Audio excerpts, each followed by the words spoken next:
पवारसाहेब, आता दोन्ही म्हणजे काँग्रेस आणि राष्ट्रवादी प्रचारामध्ये एकमेकांवर आरोप प्रत्यारोप करतातच आहेत, आता वेगळे झाल्यानिमित्ताने. सध्या पृथ्वीराज चव्हाणांनी राष्ट्रवादीला खूपच टार्गेट केलं आहे. आत्ता मधल्या काळात पृथ्वीराज चव्हाण असं म्हणाले की महाराष्ट्रातली केवळ 18% जमीन ही सिंचनाखाली आहे. जर असं त्यांचं विधान हे जर आपण योग्य मानलं किंवा बरोबर मानलं तर मग आज या कामांवर जो हजारो कोटींचा खर्च झाला त्याचं समर्थन तुम्ही कसं कराल? असं आहे की राज्याच्या मुख्यमंत्र्यांनी वास्तविकतेचं भान ठेवून बोललं पाहिजे. दोन गोष्टी आहेत. ते 18% असं म्हणले नाहीत, ते 1 ते 1.5% असं म्हणले.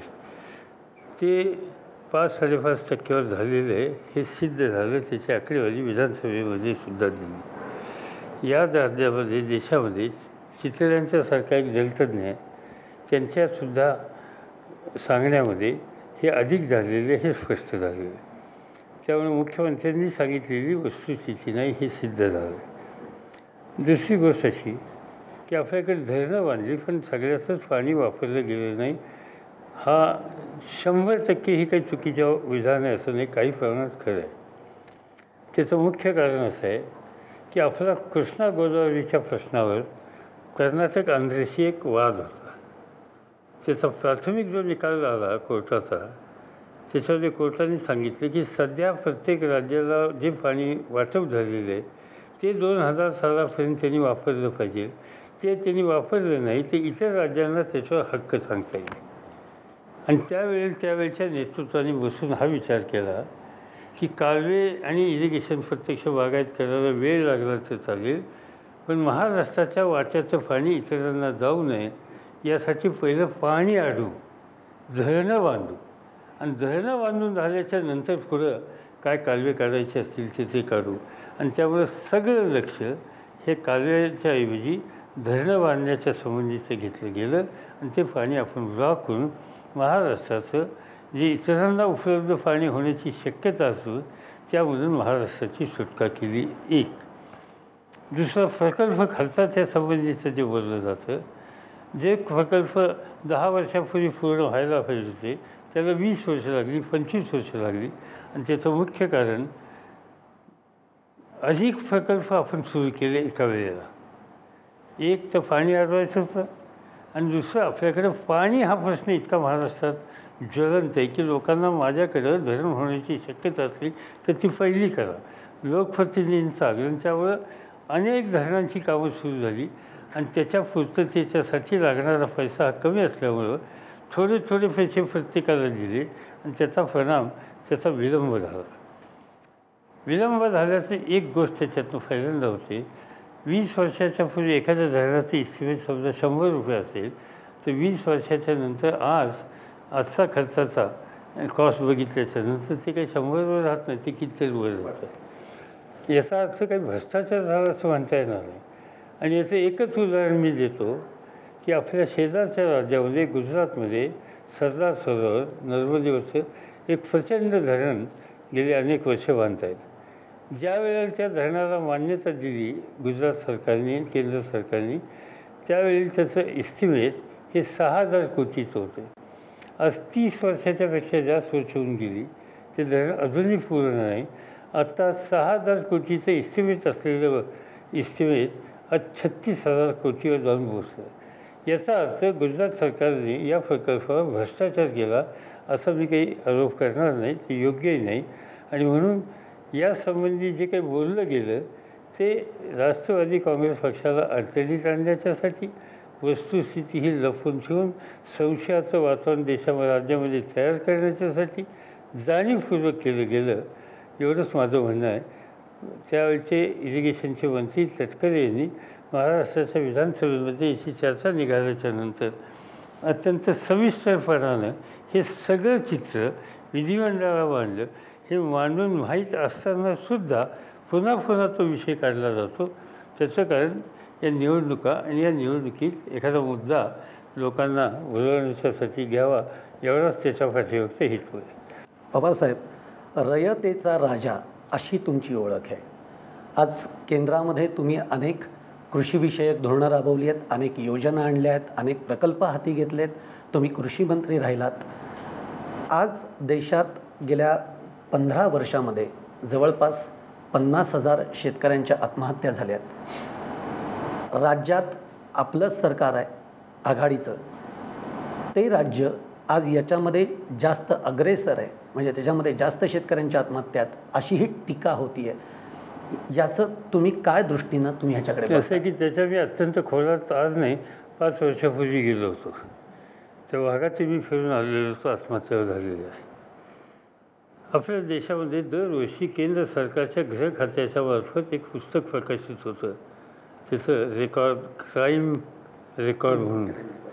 आणि त्या क्राईम रेकॉर्डमध्ये प्रत्येक प्रांतामध्ये देशामध्ये किती गुन्हे झाले, किती आत्महत्या झाल्या, किती दरोडे पडले, किती हत्या झाल्या, खून झाले वगैरे, ह्याचं सगळं टिफर असतं.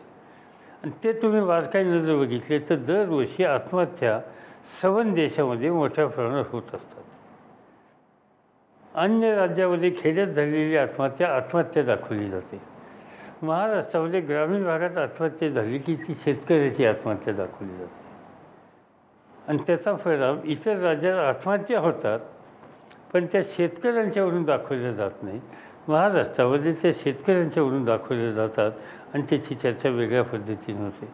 सरकारी शेतकऱ्यांची आत्महत्या दाखवल्याच्या नंतर कुटुंबियांना 1 लाख रुपयाची मदत करतं, ती योग्यच आहे सरकारचं. पण इथं आत्महत्या प्रत्येकाच्या शेतीशी निगडीत अशा प्रकारच्या दाखवल्या जातात.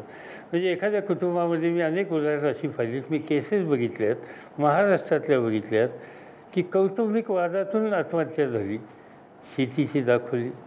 कोणीतरी अतिव्यसनी होता त्यामधून आत्महत्या झाली, शेतीची दाखवली.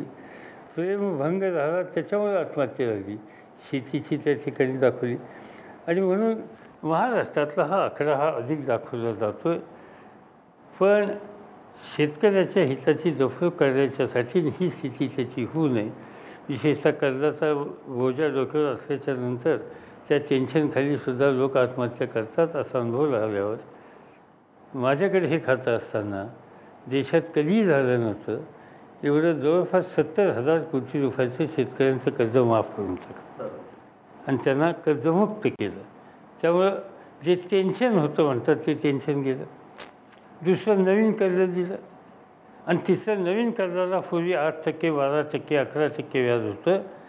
ते 1 लाख रुपयापर्यंत कर्ज वेळेवर परत करण्याची तयारी असली तर 0% व्याजानं कर्ज द्यायला सुरुवात केली. आणि त्याच्यापेक्षा जास्त रक्कम असेल तर 3% व्याजाने रक्कम द्यायला सुरुवात केली. त्याबरोबर शेतीमालाच्या किमती वाढवल्या आणि शेतकऱ्याला 2 पैसे कसे मिळतील हे बघितलं. आणि त्याचबरोबर अतिरिक्त शेती उत्पादन जगाच्या बाजारपेठेमध्ये जायला प्रोत्साहन दिलं, निर्यातसुद्धा केली. आणि या माध्यमातून हे सगळे प्रश्न कमी करण्याचा जाणीवपूर्वक प्रयत्न केला आणि त्याला यश हे चांगलं येत होतं. दुर्दैव असं आहे की सरकार बदललं, निर्यातीच्या धोरणात बंदी घालायला सुरुवात केली. बाकीच्या ज्या सुविधा होत्या निर्यातीच्यामध्ये आम्ही अनुदान देत होतो ते अनुदान थांबवण्याचा निकाल घेतला. कांद्यासारख्या गोष्टीला निर्यातीला बंदी घालण्याच्या संबंधीचा विचार केला. कांद्यासारखा आयटम जीवनावश्यक वस्तू त्यामध्ये घातला की जेणेकरून त्याचा निर्णय घेण्याचा अधिकार सरकारकडे गेला. ही सगळी नीती जी पूर्वीची होती त्याच्यात बदल घेऊन या सवन अर्थव्यवस्था, शेती अर्थव्यवस्थेला एक अडचणी निर्माण करण्याची प्रक्रिया आज सुरू झालेली आहे, याची मला चिंता आहे. विरोधक तर जहरी टीका करतातच आहेत. आत्ता अशीही टीका राष्ट्रवादीवर विरोधकांनी केली आहे की जी थोडीशी बोचरी आहे. त्यांचं म्हणणं आहे हा धनदांडग्यांचा पक्ष आहे, जो गुंडगिरीला खतपाणी घालणारा पक्ष आहे, तगेगिरीची भाषा वापरणारा पक्ष आहे.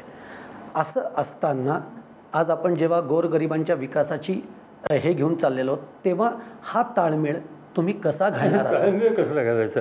कोणी कोणावर टीका केली आणि ती असत्यावर आधारित असली तर ताळमेळ कसला घालायचा?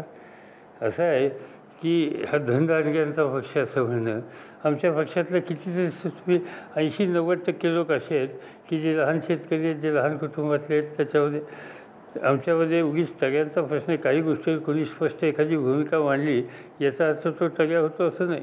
स्पष्ट भूमिका मांडण्याच्या संबंधीचा विचार करणारे काही लोक त्याच्यामध्ये. गुंडगिरी कुठेतरी आमच्या लोकांनी केली असं काही चित्र कुठं नाही. ज्या पक्षाला जनमानसाचा आधार अधिक मिळायला लागतो जनाधार त्यांचा वाढत जातो. ज्यांना यश मिळवण्याची शक्यता जास्त आहे त्यांच्यावर हल्ले होतात आणि ते हल्ले मग हे अशा प्रकारचे होतात. बाकीच्यांच्या का नाही हल्ले करत? कारण कशासाठी त्यांच्या वाटेत जायचं? कारण त्यांच्यापासून काही त्रासच नाही असं ज्यांना वाटतं ते शक्तीस्थळावर हल्ले करण्याचं काम करत असतात. आणि आज महाराष्ट्राचं शक्तीस्थळ हे राष्ट्रवादी आहे. त्यामुळं आज सगळ्यांचे टार्गेट राष्ट्रवादी आहेत. नाही तर काँग्रेस आमच्यावर टीका करतं, शिवसेना आमच्यावर टीका करतं, भाजप आमच्यावर टीका करतं. असं काय झालं एवढं आमचं? हे सगळे मोठे मोठे राजकीय पक्ष त्यांची एवढी मोठी शक्ती जबरदस्त असं असताना त्यांना हल्ला करण्याच्यासाठी एकच पक्ष दिसतो. याचा अर्थ आमचं काम ठीक चाललं आहे. म्हणजे टीका होते म्हणजे काम चालू आहे म्हणून टीका होती.